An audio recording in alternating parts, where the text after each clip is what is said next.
learning platform. And just to have a quick introduction about Rupinder. So Rupinder and myself, we started our career together 25 years back, and then Rupinder has. I learned from Rupinder 20 years back about VC, which I was not aware of it. No, it's like it's a dream and then the thoughts and then actions, right? That's what Rupinder has built in his career. So he also has his 25 year of career, which he have worked in the corporate world, and then he started his own venture, which is primarily into the biotech space. So he run this corporate for 20 years, right? 15-20 years, right? So yeah, then biotech, which is your running firm, and plus he also invested in a couple of startups, which he has won 15x as an ROI. So I thought, Ravinder, let's share the experience with the people. How did he achieve those goals? And even he has experience of both. He has experience of startup as well as an angel investor also. So it's a good combination of both. If somebody has to take a learning from Rupinder, it's a right platform, and you can reach out to him also directly. He's running his own YouTube channel, and he's helping a lot of startups, founders to mentor. And recently I saw his video, which is he mentioned about 4 category of sales. So that's wonderful. Maybe Rupinder, I don't want to hijack your time. You kick start, please. Great. Yeah. Thank you so much, Neeraj, for that wonderful introduction. I'm excited equally, in terms of knowing you for last so many years, and I was always impressed with you as a Bitsian topper, and so thank you very much. Thanks, Arvinder. Thanks, DFN, for giving me this wonderful opportunity to connect with people, who really want to take deep dive into investors' world, particularly on the investing with the startups. Today's my talk. I'm basically going to focus on seven bullet points, which are very important. If you are investing into startups, so these 7 points are going to be of immense help. Same way, if you are planning to have a startup, or you are trying to mentor a startup, there also these 7 points are going to be extremely helpful. I will try to keep it very precise, and stop me if somewhere you find a disconnect. So let's begin the journey. I would request for the next slide. So the first and foremost, when you have to learn the game, and today my main idea is to learn, basically, because learning is a two-way process, and we all learn from each other. So I am going to share my learnings with you. At the same time, I am also looking forward to very constructive feedback from all of you. You can drop a message, you can ask questions back. So whatever I have learned, I intend to share with all of you today in this particular small talk. And same way, I am hungry for learning back as well. The first and foremost, the important point which I have observed over the years, you should be investing within circle of your own competence. Everybody has some passion. So people keep saying that do something which you love and which you can do 24/7 into 365, and which you can do only if you have true passion for the same, for that particular field. Same way in the field of investing, you should invest into something which finds a lot of connect with your ambitions or your goals as well. So just investing for the heck of investing, I would say don't go for that. Go with the area of your expertise where you can understand the nuts and bolts of that particular industry, that particular business. And I think DFN is such a wonderful platform where, if you do not know the nuts and bolts, you have a lot of competent people around here who can help us with learning nuts and bolts of that particular business. They can help you with due diligence. Now let me give you an example, of competence, or why it is very important that, you stay focused on your expertise area. So let me begin by taking example from the nature, because I come from biotechnology background. I was a gold medalist from Punjab University, Chandigarh. So we all begin our life from one cell, and if that one cell keeps dividing randomly, think about it. We will become a ball of cell, or we will become a heap of cells, lying somewhere in the corner. But that doesn't happen. The nature is so beautiful. The biology, the programming of DNA, RNA cells is so beautiful that a beautiful human being is created from one cell. And if we start our life from one cell, why do not we become a plant or a monkey? Just because the DNA has got the whole thing programmed. So we start from human DNA, so we end up with a beautiful human being with two equal hands. We don't have three hands. Our fingers are not fused. If the cell, which was supposed to die at some X specific million number of division, if that division does not stop at that particular moment, my fingers will be fused. If my nose cells just keep dividing, it will keep growing. But that doesn't happen. So the point which I am trying to make here is that even nature revolves around a very well programmed circle of competence. If anything goes haywire, it will be a cancer, or it will be disease of immune system, or something else. So what I'm trying to say is, please stay focused on your area of competence or passion, the business which you fairly understand. If you do not understand, ask somebody else. But it's really important to be around that particular passion area. Recently I was hearing Mark Zuckerberg, and he said that a lot of people talk about Pareto's principle, 80-20. So everyone says that so you focus on 20%, and then 80% will fall in place. But he said that 20%, which is your passion, should be done so very well that it should expand into 80%. And he gave example of Facebook. He said Facebook creates such elegant and beautiful data. So they put their heart and soul into that particular work which they do. So similarly in the field of investing, do not invest in anything and everything which is due to hearsay, or somebody has recommended you, or somebody has made money. Don't go with all that crap. You first find out, are you able to understand the business? Is it connected to something, which you can monitor on ongoing basis, evaluate, mentor? So those things are extremely important.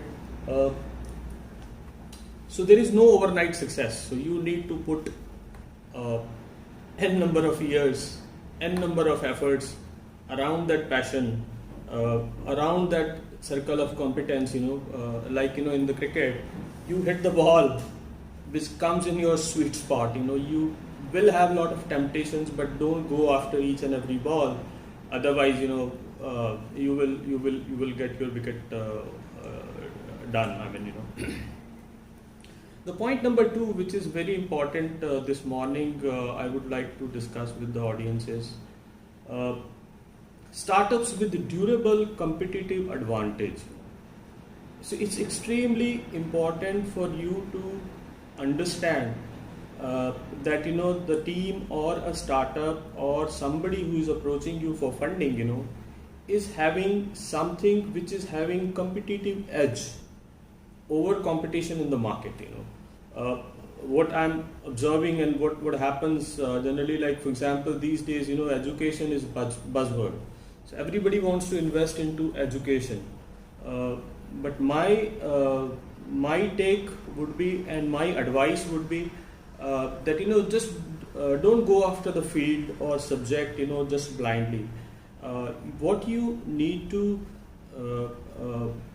gauge is that particular startup or team has some competitive advantage which is going to be there for decades. For example, when Warren Buffett invests, he says that we find out the companies which have got a competitive edge, and it lasts for several years, decades. So when somebody is coming for taking investment from you, please make sure that you are able to analyze and ensure that that particular startup has advantage and which will stay or increase over the years. So that's extremely important point. Point number 2, go with those businesses which are having competitive advantage, which are offering much more value compared to the competition, and they have necessary business acumen and team which will ensure that that competitive advantage stays and multiplies over the years. So that's point number 2, which I think is extremely important. Number 3, only those startups or assets which have got solid cash flow and margin opportunity. I have worked with several multinationals. I was heading $8 billion Irish multinational Kerry for Asia region. Prior to that, I was with BD and I was heading India region. But at times, what I have seen is most of the guys who have worked with MNCs or companies which are doing very well anyway. So we tend to forget or oversee the cash flow, how it moves, because we are most of the times putting everything on CFOs or finance directors, that somehow they will ensure the cash flow for the startup or for the organization, for those MNCs. So in the process, we end up ignoring, extremely important point for the business, which is ensuring that there is a solid cash flow which is existing for that particular startup. Either it is existing today or it will be able to ensure that in the future.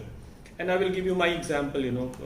I started my company 11 years back, and we were growing very fast. We were kind of one of the fastest growing biotech supplier organization in India.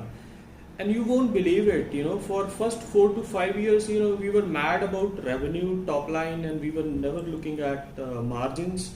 We were not looking at receivables, and we never thought of cash flow, plotting the cash flow, how is it moving. So my brush with entrepreneurship, though I knew cash flow, we all read about cash flow and all in the management, but then you don't practice it when you are doing yourself. So the first major jolt was when somebody arrived, one of my investors, and he said, Rupinder, show me your cash flow and plot your cash flow for next 3 years, and I also want to see the cash flow which has happened for last 2 years. And you won't believe it, that was a rude shock. So it's extremely important for us to measure how we are burning the cash or how we are generating the cash. If cash generation is good, that's a very good indicator that you should be investing in that particular startup. While talking to the promoters, if you do not get that feeling that somehow these guys are going to take care of cash flow and margin, wait. Either you talk to them, engage with them in a very constructive manner, so as to either teach them, inculcate the cash flow and margin thing. Otherwise, if that is the blind spot, I would say, don't go for it. So very important part is to analyze how the business is going to do on the margin side, how business is going to churn out cash, how the cash flow is happening for the company.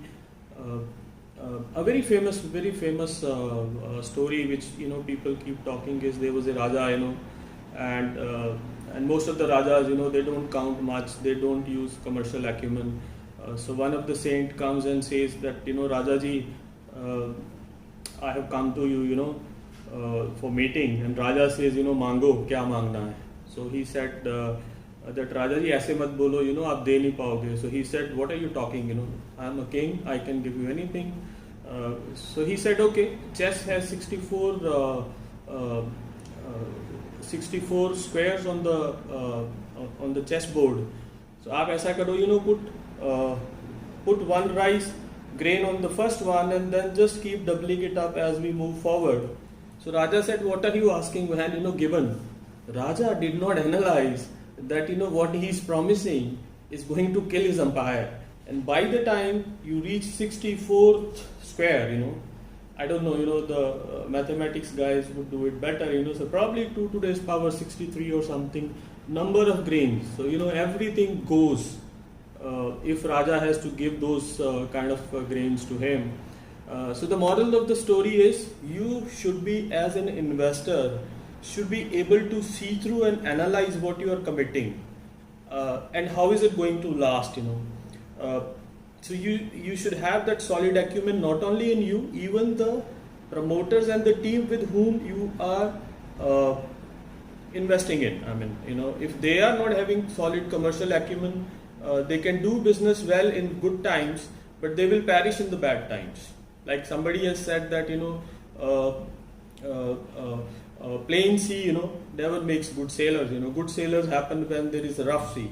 So similarly, when the rough sea will come, people who do not have commercial acumen, they are bound to take wrong decisions and they will go down the drain. So very important, extremely important, I would say. Number 4 point, evaluate team and company. So once somebody is coming that, okay, fund me for something, for my venture, and I have passion, I have fire,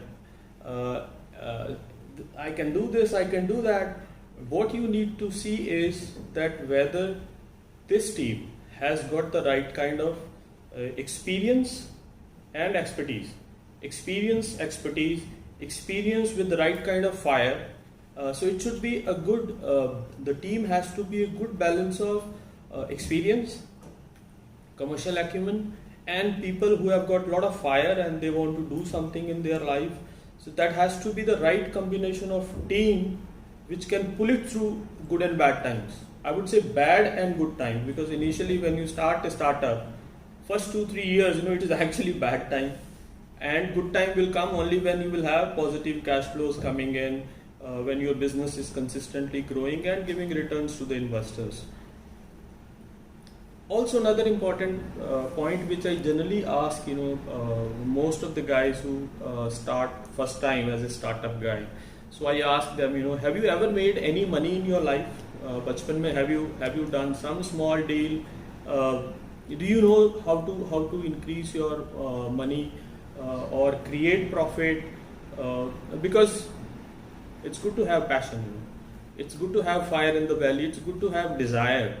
But if you are not good in selling yourself or selling your stuff or selling your company, or so if you have not done anything worthwhile which was commercially excellent in the past, so this time you are challenging him that this is going to be the first time you will have to show up that you can create value.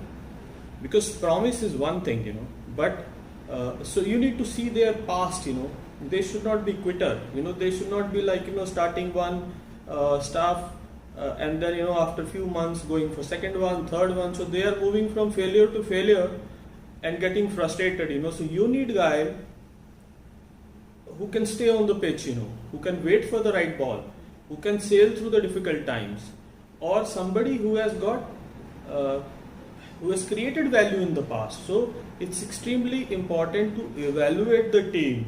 I would say, team comes first and then will come the company or a minimum viable product.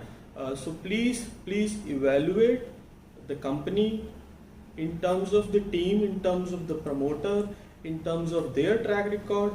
And if they have already created value in the past, there are high chances that they will be able to do so this time, though there is no guarantee to that, but at least they have seen it once. Or for example, if you have some very good star students coming out of premier colleges and all, so they will be very sharp and they are the right people. But if it is also balanced along with experienced guy, who has done these things in the past, that makes it a deadly combination. So point number 4 is evaluate team that is extremely important. Look at their past record. Number 5, invest. Do not gamble. Most of the times we all think that investing is like signing the checks, and it will happen or it will not happen. You look at all the guys who have a lot of money in investing. They never gamble. They assess situation from current perspective, from long-term perspective, and only once they have said no to 100 things, they are going to say yes to 101, just because they have assessed it very well. So that is investing. Investing is all about seeing everything, going through the whole book, looking at the balance sheets, looking at the potentials, looking at competitive scenario, almost everything. When you have done complete assessment of whatever is there on the plate or platter, so then only they will pick up something which really makes value, which really makes sense. For example, we all again learn from the best masters in the world. So look at Warren Buffett. He will pick up Coke not just like that. He did an assessment from when he was a teenager. When he was trying to see that how many Coca-Cola bottles are being opened at that particular small vendor machine. So from there till today he holds it. So same way, if you are investing in some startups, be very critical and careful about whom you are choosing, and then stick with them over the long run. Mentor them, be part of their journey, assess them at every step. So investment is not about gambling, because most of the people think that they can be good investors. You, me, lot of others generally fail because allocating capital is nothing, but allocating capital at the right company or organization or team, that is which is going to bring value for you. So please ensure that you are investing, you have done your due diligence, you have understood the rules of the game, you have understood that particular company in which you are investing. So then I think then only you should be doing it. Just to give you another example, there are a lot of supercharged derivatives. There are a lot of index funds and all, which lose value 70-80% in one market crash. So don't go with all that. Same with the startups. You may have a lot of fancy startups coming to you for the investments. Don't look at everything which is coming your way. Please be very clear about the analysis part first. Commercial acumen, use your commercial acumen, assess them, see if they can carry it on for years and years, so that you can generate value from that particular startup in the long run. Point number 6, and which is very important, I have learned it the hard way, myself as well. Negotiate hard and judge. The point which I am trying to make is, when you have startups coming for raising capital, when you ask them relevant questions, try to negotiate with them, and then you see how they behave. Because negotiation is an art, and for an entrepreneur or a startup, negotiation is key thing. You need to know how to maintain balance between getting the right value and at the same time not losing the customer or not losing the deal. So lot of understanding you will gain when you will put startup promoters on this turf, that you try to negotiate with them. Some of them you will see they will ask for astronomical values, and they may not have a product in place. They will not even know how they are going to do the execution part of expanding their company or their services or their consultancy. So some of them will ask for moon. At the same time, you will also come across some people who will be giving away things just like that. So both the cases, I think it should be a no-no, or we need to teach them or inculcate them, that particular skill. Because when you will start negotiating with them, when they are coming for with a valuation to you, when you start negotiating with them, you can observe their winning strategy of negotiating the best value from them, from the customers or from you, and at the same time not losing the deal. So if you come across a set of people who are very good in balancing this and getting deal for themselves, getting deal from the customers also will not be difficult for them. So they are the guys who will bring a lot of value for everyone. So go with those kind of guys, test them by negotiating with them and see how they behave, and then you make your assessment that yes, these are the right guys who can find the middle path, who can create value for you, for their organization, for investors, and then they can ensure ROI for the project. Point number 7, and this is something which I have seen over the years, and a lot of us, including myself, we do that mistake when we are going for investing. Oftentimes we think that investment we will do, and then over the time it will increase in the value. But I think that's a wrong strategy. We should create value when you buy, that time itself. So most of the guys, for example, we all have a lot of experience in investing in real estate, or sometimes investing in stocks, and what we feel is that today we are investing at X, so it will anyway move up over the time from X to Y. But that may happen, that may not happen. So the best thing is you should create value when you're buying. So you should be able to do make a deal, keep money on the table, but negotiate there.